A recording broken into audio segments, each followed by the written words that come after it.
Hello friends, मेरा नाम है नीलेश बजाज और इस वीडियो में हम देखेंगे storage classes in C language. Okay, so let's start. देखिए, जनरली हम जब सी लैंग्वेज में प्रोग्रामिंग करते हैं तो किसी भी वैल्यू को स्टोर करने के लिए हम वेरिएबल का यूज़ करते हैं।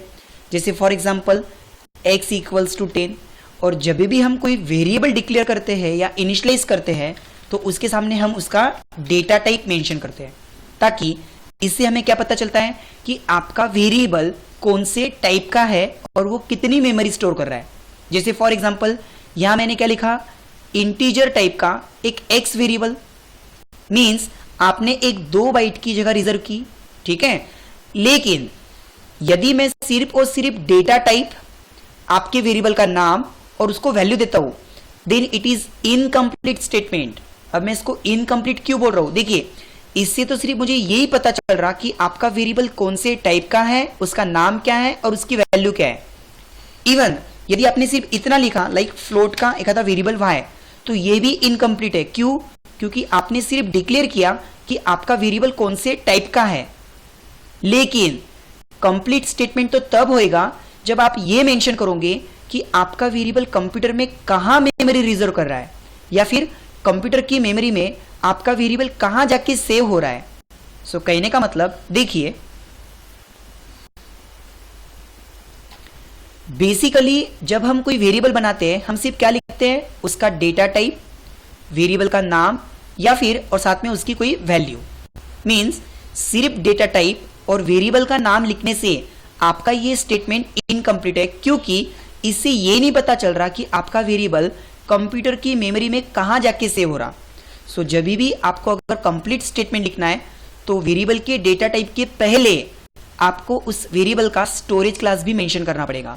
मींस किस तरह से, देखिए सबसे पहले मेंशन करना होगा आपको स्टोरेज क्लास, मींस स्टोरेज बताना पड़ेगा। देन आपके वेरिएबल का डेटा टाइप क्या है वो बताना पड़ेगा। देन आपके वेरिएबल का नेम क्या है, एंड यदि आपको उसको इनिशियलाइज करना है तो फिर उसकी वैल्यू क्या है। ओके, जैसे फॉर एग्जांपल सी लैंग्वेज के पास में 4 स्टोरेज क्लासेस है। Number 1 automatic storage class, number 2 register storage class, number 3 static storage class, and number 4 external storage class. Okay, तो यदि मुझे मेरे किसी पर्टिकुलर वेरिएबल को ऑटोमेटिक स्टोरेज क्लास में मेंशन करना है तो मैं कैसे लिखूंगा, ऑटोमेटिक स्टोरेज क्लास का जो कीवर्ड है दैट इज ऑटो, फिर data type and variable equals to value. इसका मतलब यहां पर आपने अब कंप्लीट स्टेटमेंट फिनिश किया कि आपका वेरिएबल कहां जाके सेव हो रहा है, तो ऑटोमेटिक स्टोरेज क्लास में। अब आपके माइंड में क्वेश्चन कि स्टोरेज क्लास से ये कहां पता चल रहा कि आपका वेरिएबल कहां जा रहा, तो देखिए स्टोरेज क्लास मतलब क्या, storage classes are used to describe about your variables.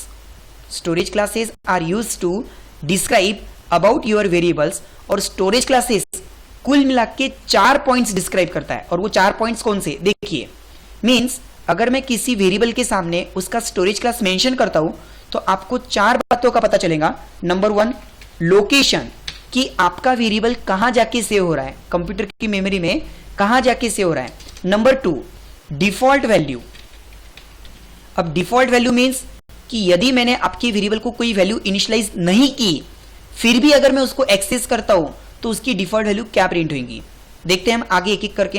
Then मतलब स्टोरेज क्लास से ये तो पता चलेगा कि लोकेशन, आपका वेरिएबल कहां जाके सेव हो रहा। डिफॉल्ट वैल्यू, कि यदि मैं उसको वैल्यू नहीं देता हूं फिर भी वो क्या प्रिंट करेगा।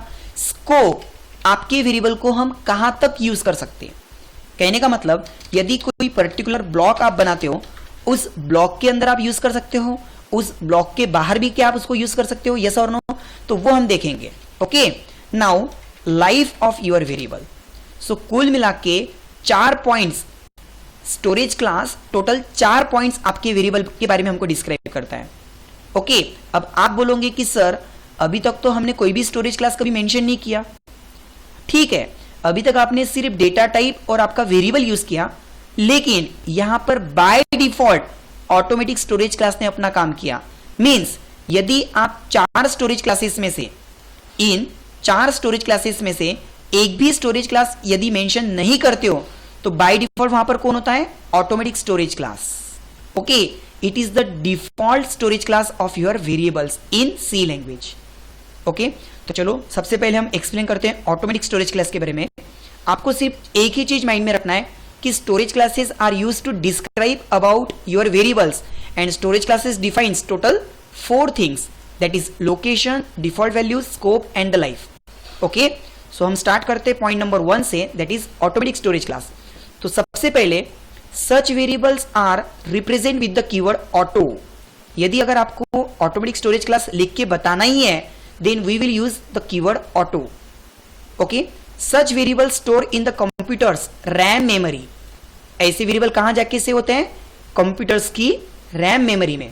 ओके, तीसरी बात, यदि हम वेरिएबल को कोई वैल्यू नहीं देते तो बाय डिफॉल्ट वो स्टोर करता है garbage value, means the default value for such variable is garbage. Default value for such variable is garbage. Okay, scope of such variable is limited. Limited मतलब जिस ब्लॉक के अंदर अगर हम कोई वेरिएबल डिक्लेयर करते हैं उसी ब्लॉक के अंदर आप उसको यूज कर सकते हैं, उसके बाहर अगर आप यूज करोगे तो नॉट एक्सेसिबल, एरर डिस्प्ले करेगा। ओके, सो उसका स्कोप कैसा हुआ? लिमिटेड, एंड उसकी लाइफ इज ऑल्सो लिमिटेड। मतलब जब तक जिस ब्लॉक में आप उसको यूज कर रहे हैं वहां तक ओके, जैसी ब्लॉक क्लोज उसकी लाइफ फिनिश, मतलब उसके बाहर अब आप उसको यूज नहीं कर सकते। तो once again automatic storage class के बारे में अगर आप डिस्क्राइब करोगे तो कैसे करोगे? Automatic storage class is the default storage class of C language. Means यदि किसी वेरिएबल के सामने हम कोई भी स्टोरेज क्लास नहीं लिखते, then by default it is considered as of automatic storage class. फिर भी यदि अगर आपको लिखना ही है कि नहीं मेरा वेरिएबल ऑटोमेटिक स्टोरेज क्लास का है, then use the keyword auto to represent it is of automatic storage class. Such variable store in computers RAM memory. The default value of such variable is garbage. Limit of such variable is limited up to that block only where it is declared, that is scope of such variable is limited and the life is also limited up to that block only। चलो इसका एक practical exam देखते हैं। यहां पर suppose मैंने एक variable declare किया इंटीजर का x इक्वल्स टू 10। यदि मैं इसको वैल्यू नहीं देता हूं, ओके, यानी कि अगर मैं वैल्यू इनिशियलाइज नहीं करता हूं और इसके सामने अगर मैं स्टोरेज क्लास नहीं लिखता हूं, तो बाय डिफॉल्ट ये कौन से स्टोरेज क्लास का हुआ? ऑटोमेटिक स्टोरेज क्लास का। फिर भी मुझे अगर रिप्रेजेंट करना है तो मैं कौन सा कीवर्ड यूज करूंगा? ऑटो। अब जबकि मैंने इसको कोई वैल्यू नहीं दी, यदि मैं इसको प्रिंट करता हूं तो ऑटोमेटिक स्टोरेज क्लास क्या बोलता कि आपने अगर कोई वैल्यू इनिशियलाइज नहीं भी की तो बाय डिफॉल्ट इसके पास में क्या है? Garbage value. Garbage means unpredictable. देखिए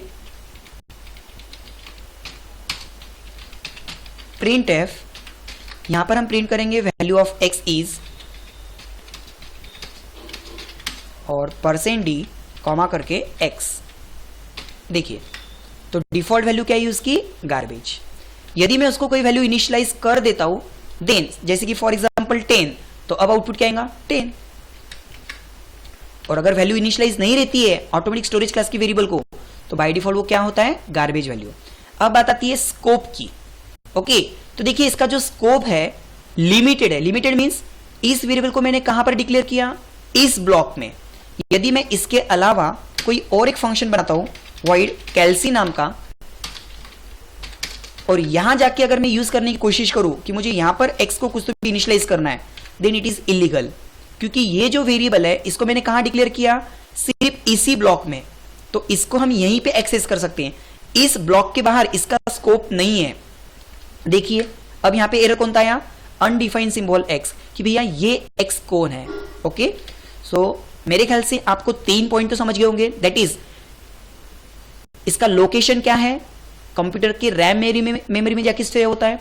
दूसरा, इसकी डिफॉल्ट वैल्यू क्या रहेगी? गार्बेज।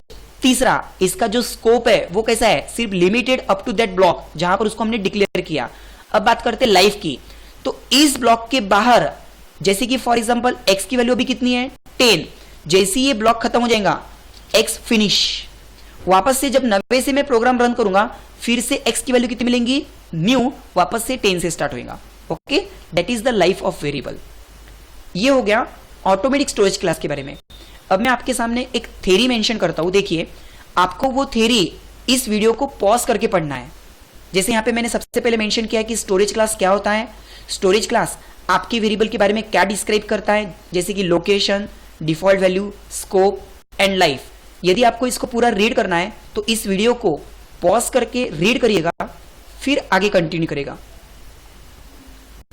ओके, और उसमें सबसे पहले हमने क्या कवर किया, लाइक ऑटोमेटिक स्टोरेज क्लास।